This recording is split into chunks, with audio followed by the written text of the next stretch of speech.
Good morning students. तो आज का हमारा टॉपिक है forest and wild life. Hope आप लोग साथ साथ रिवाइज कर रहे हैं और आप लोगों को कॉन्सेप्ट समझ में आ रहा है। अगर कहीं पर इनकेस आपको कोई दिक्कत हो रही है तो आपको कोई कॉन्सेप्ट से मिसअंडरस्टैंडिंग कहीं पे हो रही है, आपको समझ नहीं आ रहा है, तो आप डायरेक्टली मेरे को कांटेक्ट कर सकते हैं। उसकी कोई प्रॉब्लम नहीं है। साथ साथ में रिवाइज करिए और जो मैं आपको नोट्स जो है पीडीएफ की फॉर्म में सेंड करती हूँ ग्रुप में, उसको भी जो है अपनी नोटबुक पे जो है लिखा करिए। तो चलिए फॉरेस्ट एंड वाइल्ड लाइफ के बारे में देखते हैं। तो फॉरेस्ट क्या होता है? Abiotic community formed of tree, shrubs and woody climbers and limited by close canopy is known as forest. तो फॉरेस्ट क्या होता है? एक ऐसा एरिया होता है जहाँ पे बायोटिक कम्युनिटी, बायोटिक क्या होता है? लिविंग, बायो का मतलब होता है लिविंग, ठीक है। जहाँ पे बायोटिक कम्युनिटी, कम्युनिटी क्या होता है? ग्रुप।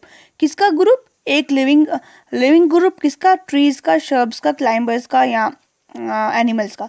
तो उसको हम फॉरेस्ट कहते हैं।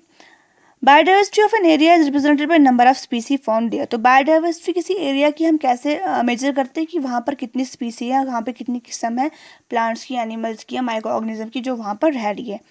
तो forest cover 40% of world's land. जितनी भी दुनिया में लैंड है उसमें 40% जो है फॉरेस्ट है और 60% जो है वो बाकी कंस्ट्रक्शन वाली लैंड है। This is near about 1/3 of the world's land area. तकरीबन 1/3 हिस्सा जो है वर्ल्ड का जो है वो फॉरेस्ट से यानी जंगलात से जो है ढका हुआ है। और इंडिया में जो है फॉरेस्ट बहुत ज़्यादा है। इंडिया में जो है वाइड वैरायटी ऑफ फ्लोरा होता है प्लांट की पॉपुलेशन, एंड फोना होता है एनिमल की population. Flora and fauna India में बहुत ज़्यादा है, जो ज़्यादातर कहाँ? फॉरेस्ट में पाए जाते हैं।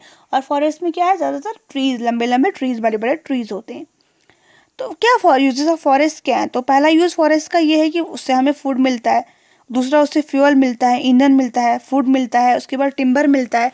टिम्बर जो है फर्नीचर बनाने में यूज़ होता है। और बाकी उसमें पेपर मिलता है। कल मैंने बोला था आपको, जो पेपर है वो हमें फॉरेस्ट से मिलता है, इसलिए हम उसको रीयूज़ करते हैं, रिसाइकल करते हैं उसको, ताकि हमारा डिफॉरेस्टेशन ना हो।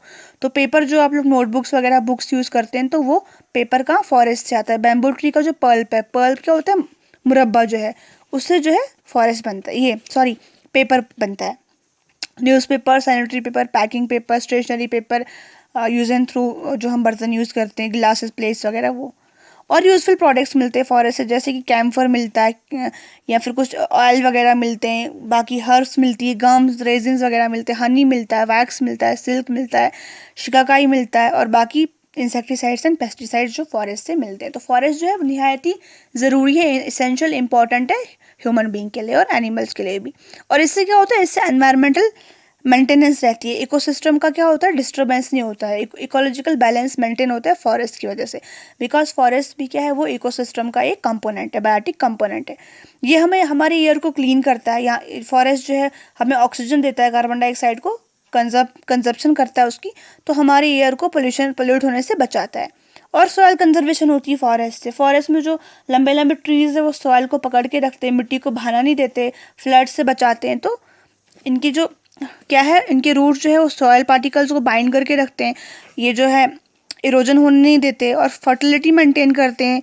उसके बाद हाइड्रोलॉजिकल साइकिल यानी वाटर साइकिल को जो है रेगुलेट करने में हेल्प करते हैं, यानी उसको कंट्रोल करने में हेल्प करते हैं फॉरेस्ट। और पोल्यूशन को चेक करते हैं। और एस्थेटिक इंपॉर्टेंस है इसकी। एस्थेटिक इंपॉर्टेंस क्या होती है? मतलब रिलीजियस इंपॉर्टेंस, मतलब कुछ रिलीजन के लोग जो है फॉरेस्ट को पूजा वगैरह भी करते हैं या उनको मानते हैं, तो इसकी एस्थेटिक इंपॉर्टेंस भी है, ठीक है। इससे art and culture and music भी सेपरेट होता है।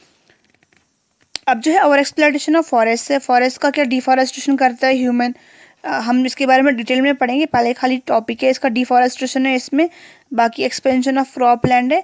तो हम कल देखेंगे फॉरेस्ट की और एक्सप्लॉयटेशन और उसके आगे कॉन्सिक्वेंसेस। Thank you.